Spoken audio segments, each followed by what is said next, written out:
Hello, my name is Seth Dunlap. I am a DP, an actor, filmmaker based in sunny Los Angeles, California. Today, I want to go through a few reasons why I switched from what I thought my dream camera setup to Sony. And it seems that everyone's kind of switching to this camera system. And today, I want to give you a few reasons why I made the jump.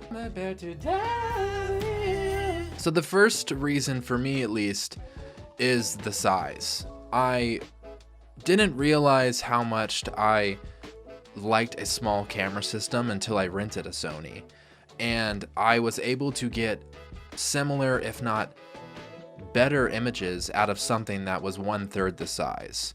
And don't get me wrong, the Red ecosystem is really, it's special. Being able to shoot RAW, being able to change your ISO in that RAW file and change your color balance, your temperature, all of that is pretty, it's amazing. It's really cool. But as I was developing as a filmmaker, I started to realize that I wanted to try to get that best image straight out of the camera and rely a little bit less on the back end. Because as I was getting into multiple projects, I started to realize that I wasn't using RAW as much as I thought I was going to. And in fact, it actually costed more money because I had to purchase more hard drives, took more time to back up the footage. It also made my computer go slower because the files were so big. After you shoot for 6 or 7 years, you start to realize like, oh, okay, well, I'm either a DP that gets hired to shoot a commercial and I will rent out all this equipment, or I might get hit up for a gig where it's like, hey, can you show up with maybe 2 or 3 people, do your thing, and you might make more money on the back end because you're not having to hire as big of a crew. So I feel like I kind of live in between these two worlds.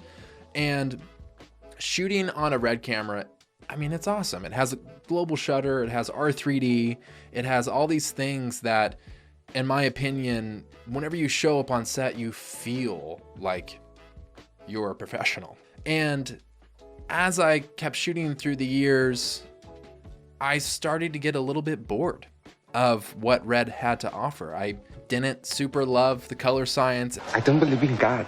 I believe in science. Every time I would color grade the footage, I would have to really finesse it to get it to a place where I'm like, oh, this feels like this could be a film stock. I wanted to see if I could downsize my rig even smaller. The movie The Creator came out a few years ago, and I went and I saw it, and I was honestly blown away by the image. And at that point, I started to do more research into Sony and the color science, and I realized that this camera could actually replace what I thought was my dream camera for years. Jumping into the Sony ecosystem, it was weird because I started on a Sony A7S II whenever I was shooting weddings back in the day, and I really enjoyed it, but it had this, the color science just looked weird with skin tones, and I couldn't get the image to where I felt proud to even share. Whenever Sony invested more into these FX lines, I realized that they actually are using similar color science, if not the exact color science, as the Sony Venice 2, which is like an $80,000 camera. So whenever I go to color grade the FX3, I'm always surprised on the tones that I can get, and so easily as well. With the Red, yeah, you get R3D, but as I was shooting so many commercials and so many music videos, the data started to just add up. Another thing that's so amazing with Sony is that the file sizes compared to the Red are like 1/4 the size. So it definitely made me more excited to be able to shoot on a Sony camera, knowing that whenever I'm done with my project, it's probably going to be 200 to 300 gigs, opposed from whenever I was shooting on R3D, whenever I was wrapped on a project, it would be around 2 terabytes, which is just crazy. And it was just expensive to have to buy so many hard drives to accommodate R3D. With Sony, you can really customize it to be exactly what you need. I can hit one button and I can switch from 800 ISO to 12,800 ISO. It has amazing autofocus. And with Sony, you can just hit the power button and 2 seconds later your camera is on. With my Red camera, I would turn it on and it would take about 18 to 20 seconds for it to fully be booted up and ready to shoot, which it made me not want to shoot as much because I knew that there was that barrier of even just turning the camera on, which sounds crazy, but whenever you get a camera that just turns on instantly, it really does make you more inspired just to grab your camera and bring it to different places to shoot. The ISO performance on this camera is freaking wild. You can shoot either 800 or 12,800, which I've never used a camera that I can shoot that high of ISO and actually have it usable. It makes shooting so much easier because I don't have to bring as many lights. And there is a little bit of finessing. You have to kind of know the right scenario that you can shoot 12,800, and you also need to make sure that you're exposing it right, because if you underexpose it, it looks noisy and terrible.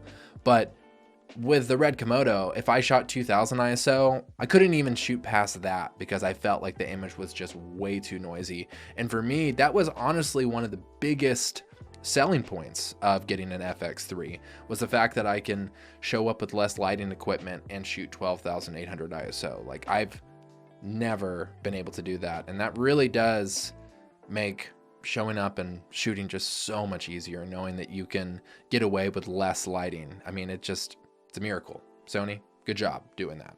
Moving on to powering the camera. Whenever I used to shoot with my Red setup, I had to charge so many batteries, and each 99 watt hour battery would last me about an hour and a half. Like, it was a pain to have to power it. And then if I wasn't using a V-mount adapter with the Red Komodo, I would use the Sony BP batteries, and those are also a pain to charge.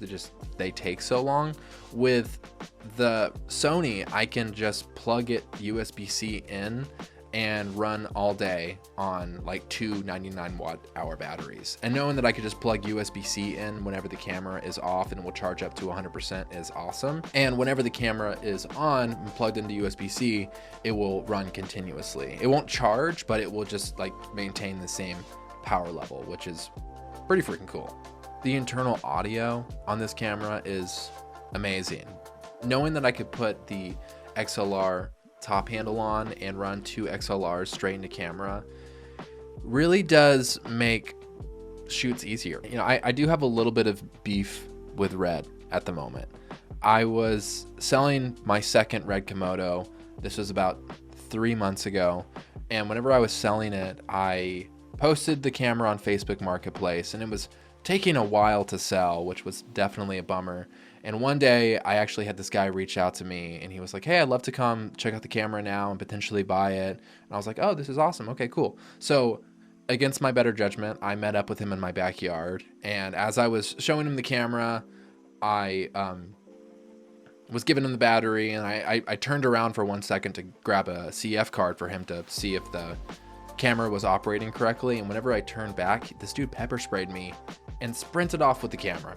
Essentially robbed me and assaulted me, which was pretty terrible.